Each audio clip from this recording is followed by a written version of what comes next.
Hey guys, it's Candy, and I've got another video here about card making, kind of the basics here, and I'm going to try this video camera angle. I'm not sure how it's going to work, but we're going to try it. So there's lots of different ways to color, so I just want to show you a handful today, and I'm going to try to keep this not too long so you can kind of get a quick idea. And as you can see, I've already stamped a few of these out, and I just used my StazOn for this one, but another video will go through the different inks that I have and the ways that I use them, but we'll get there.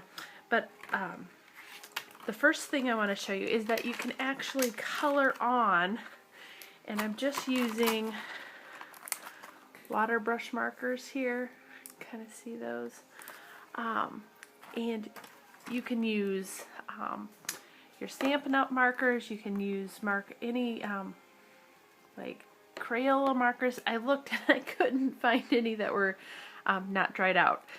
We have 3 boys and they tend to not put the lids on right. So with this marker, it's got a brush tip, and I like the brush tip when coloring these just because it makes it a little bit easier. But you can actually color right on the stamp.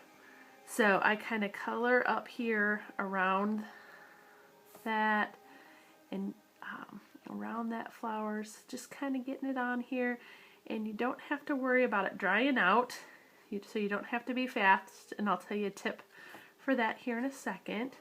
But I'm just coloring up this image around, trying to make sure I get all the flower in here. And I don't know how to speed this up because I'm not real, this is green, not real good with editing videos yet, but we'll get there. So this will all be live, real time. Okay, so I've got color down on the stamp, and what you can do is actually bring it up to your mouth and huff on it like, and it moistens it. Then you just press it down, and it should, hopefully, give us a good image. So, not too bad for that image. So, another thing you can do when coloring your images is just color them in with your marker. So, just a regular color in, you know, just the dark. And it's pretty. And of course, you can cut this out and put it on a card after you have it. So these are, and like I say, these are just regular markers, and maybe what I'll do is throw a little 2 colors in here just because that's what I normally would do. So I might throw a little bit of a lighter color in the middle just to give it a little bit of a contrast. And this is, you know, just straight coloring, no special effects here. So kind of put my base coat down here. And I know this is kind of slow. So, but you get the idea. And I'm not going to show the Copic markers or alcohol markers because that's kind of another beast. We'll do that in a different video. So again, just laying down color. And it's pretty. But I know a lot of people like the watercolor look, so that's what we're going to do next. So, and it's, you know, it's a pretty image. You don't always have to worry about being in the lines because sometimes that's what gives it character. If you want a little bit darker, you can add a little bit around those edges. So, you know, and those are pretty. And you could even color in this first image if you wanted. I kind of like the look of that one, so I'd probably leave that one alone. So another way that you can color, and I'm going to put these ones away. And seriously, you do not have to pay a ton for your markers. Those I think I picked up at Michael's for just probably, I think they were like $8, something like that. So another way that you can color, and I slid this around, is using markers on a block or a piece of plastic. Pretty much anything that you can rub it on and wipe it off. So I'm going to lay down just a little bit of color. Hopefully you can see this pretty well. I'm going to lay down a little bit of color here and a little bit of color here. Now you can use a paintbrush, you can use a water brush. So water brush is here, and it's got water in this chamber, and you squeeze and it puts water out here, so you can use that kind. You can use a blender pen, which is kind of similar, but I think today I'll just use this on this first one here. So what you can do is just kind of pick up that color and just kind of start laying it down, and it kind of gives it more of a painted water, like almost like you're painting with watercolors look. And you can have it darker in some places, lighter in other places. So to get this cleaned off, you just kind of rub it on the edge of your paper, and it kind of cleans your brush off. So now I'm going to pick up some of this red and pull the color. And it's pretty, I mean, and you can get real fussy with it if you want. And the more you go, the lighter it goes. So you can pick up some more. This is where you can get some of that highlighting. So I usually kind of put down a base color here and then just kind of add highlights. So that's another way. And you can do this with your pretty much any marker too, not the permanent markers, but any kind of like Stampin' Up! Markers, those watercolor markers that I showed you before, Crayola. So this gives it a nice look too. Like I say, you can go in here and add until you just kind of like the way it looks. And I didn't use a real heavy paper. If you're going to do a lot of this kind of work, you might want a little bit heavier stock paper because it will warp a little bit. Now I have in the past gone over it with a iron, and it does flatten it out really nice. So if you get a little too warpy, you can fix it. So that's just another way that you can do it.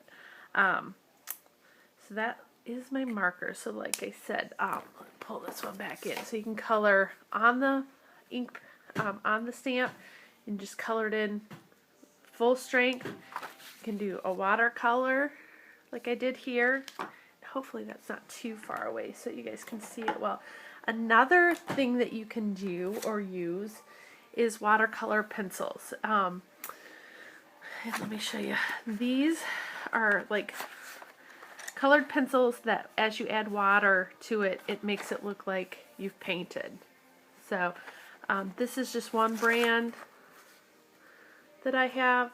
I also have the Stampin' Up! Ones, the watercolor pencils, and I use these quite often for my coloring. So let me just grab a quick red and a green here to show you kind of how these work.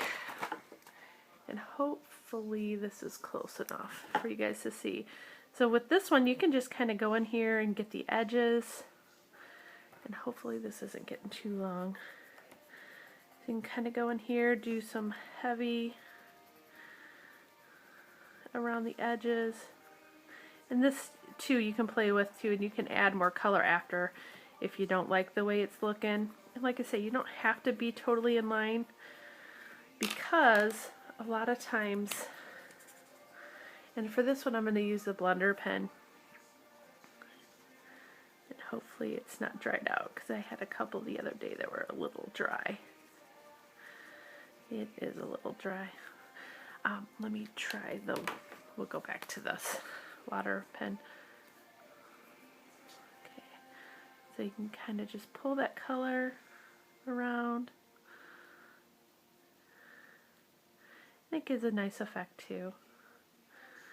So I really like the blender pens. I just need to go buy some more because mine are getting a little dried out. I think you might be able to fill them with something to make them kind of revitalize them, but I don't know what that is.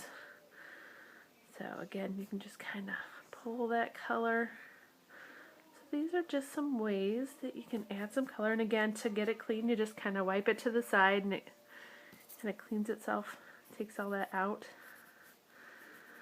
And you don't have to be precise as you're coloring that in there, because you're just going to pull it, and like I say, you don't have to stay in the lines.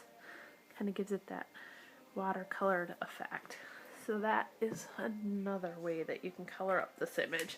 And when we're all done here, let's see if I can pull this out. Make it focus a little bit. So that was the watercolor pencils. This was the marker, adding a little water off of a block. This was the stamped, and this was the full color. And each stamp might look better with a different technique. So another quick way, and we're about 10 minutes, so I'm going to real fast show you this next one, is chalk. And there's a few different ways that you can use chalk, but I'm just going to real simple, and there's all kinds of chalks out there. So I'm just going to real quickly pull some color off of this chalk. Can you kind of see that? Okay, let's get this to focus here a little better. So you can just rub that on there. I'll do another video where I kind of do more things with the markers and more things with the chalk. And if you want to see something more, there's lots of different ways to use the chalks. There's lots of different ways to use the markers. You can use your stamp pad to color, and I think I will show you that real quick too. So, but you kind of get the idea here. You can, and anything that you have around the house, you can even use crayons. I've seen some beautiful work with crayons that a couple of ladies here on YouTube have done, and they're just gorgeous. And this is a really old brush that I have, so you can get a Q-tip and other adapters to use this. I just, like I say, need to invest in some more. Okay, so that's kind of a soft look, so I'll pull that up fast. And that's, oops, that's another way you can do it. Let's see if I can get that to focus a little bit better. So that's chalk, and you know, you can add and pull out more if you want to. So the last way that I'm going to show you how to color, and I think I'm just going to do the flower part because I know this is getting long. So if you take your Stampin' Up! Mark or ink pad, or really any ink pad, just give it a squeeze. And if it doesn't have this kind of lid, you can even just take a block and tap it on there and get a little ink on your block. Then you'll take your water brush or your blender pen, kind of rub in there. And so if you have distress markers, if you have, or ink pads, pretty much any kind of ink pad that you have, you can pull the ink on a block, or like I say, on the lid, piece of plastic, and you can do this. And it gives it a really fun look. This is also one of my favorite ways to color. Give it a little bit more. And I swear this is the last one I'm going to do, and I won't add the green. But just so you can kind of see how you can pull colors right off of your ink pad. So you don't even have to go out and buy markers. So that's kind of a fun look too. So I hope you guys enjoyed this. I'm sorry that it went so long, but there's lots of different ways to color. Hope this is helpful. Talk to you guys really soon.